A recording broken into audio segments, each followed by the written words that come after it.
नमस्कार। आज हम बिहार दरोगा परीक्षा के लिए इंडियन पॉलिटी का एक क्विक रिवीजन करने वाले हैं। यहाँ हम उन सभी ज़रूरी टॉपिक्स को कवर करेंगे जो एग्जाम में अक्सर पूछे जाते हैं। तो आज के हमारे एजेंडा पर क्या-क्या है? सबसे पहले हम देखेंगे संविधान का पूरा ढांचा, फिर बात करेंगे सरकार के पिलर्स की, इसके बाद आएगा नागरिकों का सबसे ज़रूरी हिस्सा, उनके अधिकार, और हाँ, ज़मीनी लेवल पर शासन कैसे होता है और इमरजेंसी के क्या प्रोविजंस हैं वो भी देखेंगे। आखिर में हम कुछ ज़रूरी संशोधनों और संस्थाओं पर भी नज़र डालेंगे। तो चलिए सबसे पहले शुरू करते हैं संविधान की रूपरेखा से। किसी भी इमारत को समझने के लिए उसकी नींव को समझना जरूरी है ना? तो हमारे देश की नींव है हमारा संविधान और इसके दो मेन हिस्से हैं, भाग और अनुसूचियां। देखिए, जब हमारा संविधान बना था तो उसमें 22 भाग मतलब 22 पार्ट्स थे। लेकिन जैसे जैसे समय बदला, ज़रूरतें बदलीं और आज इसमें कुल 25 भाग हैं। आप इन्हें संविधान के चैप्टर्स की तरह समझ सकते हैं। हर चैप्टर एक अलग टॉपिक को डील करता है। जैसे पार्ट 1 में देश और उसके राज्यों के बारे में है, तो पार्ट 3 में मौलिक अधिकारों के बारे में। यही हमारे पूरे पॉलिटिकल सिस्टम का ब्लूप्रिंट है।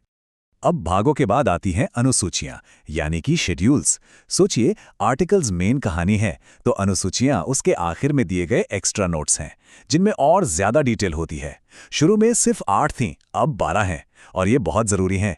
जैसे 8वीं अनुसूची में हमारी ऑफिशियल भाषाएं हैं, 10वीं में है फेमस एंटी डिफेक्शन लॉ, और 11वीं 12वीं में पंचायत और नगर पालिकाओं की बात की गई है।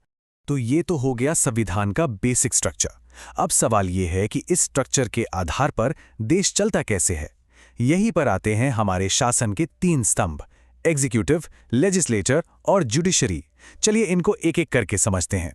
प्रेसिडेंट और पार्लियामेंट, इनके बीच का रिश्ता हमेशा से ही एक हॉट टॉपिक रहा है। देखिए, राष्ट्रपति हमारे देश के हेड हैं, फर्स्ट सिटीजन। लेकिन पावर का असली बैलेंस तब दिखता है जब पता चलता है कि पार्लियामेंट के पास उन्हें इम्पीचमेंट यानी महाभियोग के जरिए हटाने तक की शक्ति है। ये दिखाता है कि कोई भी एब्सोल्यूट पावर में नहीं है, सब एक दूसरे को चेक और बैलेंस करते हैं। अच्छा, अब एक सीधा सवाल जो एग्जाम में आ सकता है, भारत के अटॉर्नी जनरल यानी महान्यायवादी की नियुक्ति कौन करता है? आर्टिकल 76 में इसका जवाब साफ साफ लिखा है, और जवाब है भारत के राष्ट्रपति। और यहाँ एक और इंटरेस्टिंग बात है, अटॉर्नी जनरल राष्ट्रपति के प्रसाद पर्यंत अपना पद धारण करते हैं। इसका मतलब है कि राष्ट्रपति जब चाहें उन्हें हटा सकते हैं, उनका कोई फिक्स्ड कार्यकाल नहीं होता। अब बात करते हैं न्यायपालिका की। हमारे यहाँ जुडिशरी का स्ट्रक्चर काफी दिलचस्प है। सेंटर में सुप्रीम कोर्ट और राज्यों में हाई कोर्ट। काम करने का तरीका काफी मिलता जुलता है। सबसे जरूरी बात, दोनों के पास रिट जारी करने की पावर है। अगर किसी के फंडामेंटल राइट्स का हनन होता है तो वो आर्टिकल 32 के तहत सीधे सुप्रीम कोर्ट या आर्टिकल 226 के तहत हाई कोर्ट जा सकते हैं। ये दोनों आर्टिकल्स बहुत पावरफुल हैं। तो हमने सरकार और कोर्ट्स की बात कर ली, पर एक आम नागरिक के तौर पर हमारे पास क्या ताकत है? यहीं पर एंट्री होती है हमारे फंडामेंटल राइट्स की। ये वो अधिकार हैं जो हमें हमारा संविधान देता है और जिन्हें कोई हमसे छीन नहीं सकता। इनमें से कुछ तो बिल्कुल बेसिक हैं, जैसे आर्टिकल 14 यानी कानून के सामने सब बराबर, आर्टिकल 19 जो हमें बोलने की आज़ादी देता है, और आर्टिकल 21 जीने का अधिकार, जिसमें अब राइट टू प्राइवेसी भी शामिल है। और इन सब राइट्स का गार्डियन है आर्टिकल 32, जिसके बारे में हम अभी बात कर रहे थे। यहाँ एक इंपॉर्टेंट पॉइंट याद रखिएगा, कुछ फंडामेंटल राइट्स ऐसे हैं जो सिर्फ और सिर्फ भारतीय नागरिकों को ही मिलते हैं, विदेशियों को नहीं। ये हैं आर्टिकल्स 15, 16, 19, 29 और 30। ये लिस्ट एग्जाम के लिए बहुत जरूरी है। आर्टिकल 32 इतना जरूरी क्यों है? क्योंकि खुद डॉक्टर BR अंबेडकर ने इसे संविधान की आत्मा और दिल कहा था। सोचिए क्यों? क्योंकि अगर हमारे पास अधिकार तो हैं, पर उन्हें लागू करवाने का कोई तरीका ही नहीं है, तो उन अधिकारों का क्या फायदा? आर्टिकल 32 ही वो तरीका है। तो ये जो रिट्स हैं, ये कुल 5 तरह की होती हैं। इन्हें न्यायपालिका के 5 हथियार भी कह सकते हैं। इनके नाम हैं हेबियस कॉर्पस, मैंडेमस, सर्शुरारी, प्रोहिबिशन और क्यू वारंटो। हर एक का अपना एक खास काम है, हमारे अधिकारों की रक्षा करना। तो हमने इंडिविजुअल राइट्स की बात कर ली, अब थोड़ा और आगे बढ़ते हैं और देखते हैं कि जमीनी स्तर पर यानी गांवों और शहरों में शासन कैसे होता है।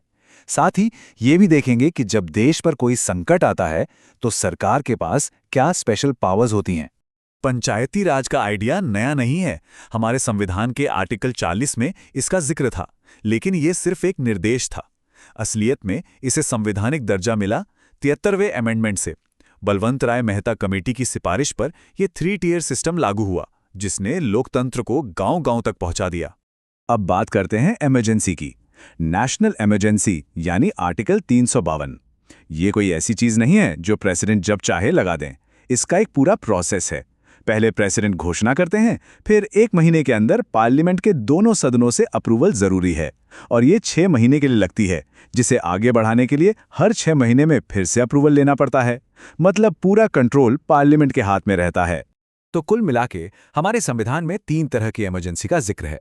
आर्टिकल 352 में नेशनल इमरजेंसी, आर्टिकल 356 में स्टेट इमरजेंसी, जिसे हम प्रेसिडेंट्स रूल भी कहते हैं, और आर्टिकल 360 में फाइनेंशियल इमरजेंसी, जो आज तक देश में कभी नहीं लगी।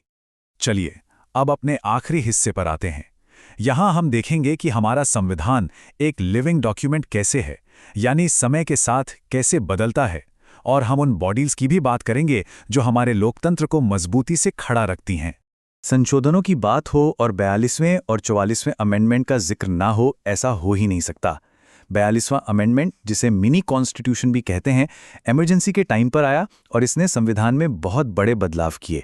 लेकिन फिर 44वें अमेंडमेंट ने इसके कई बड़े बदलावों को पलट दिया, जैसे राइट टू प्रॉपर्टी को फंडामेंटल राइट से हटाना और इमरजेंसी के लिए आर्म्ड रिबेलियन शब्द जोड़ना।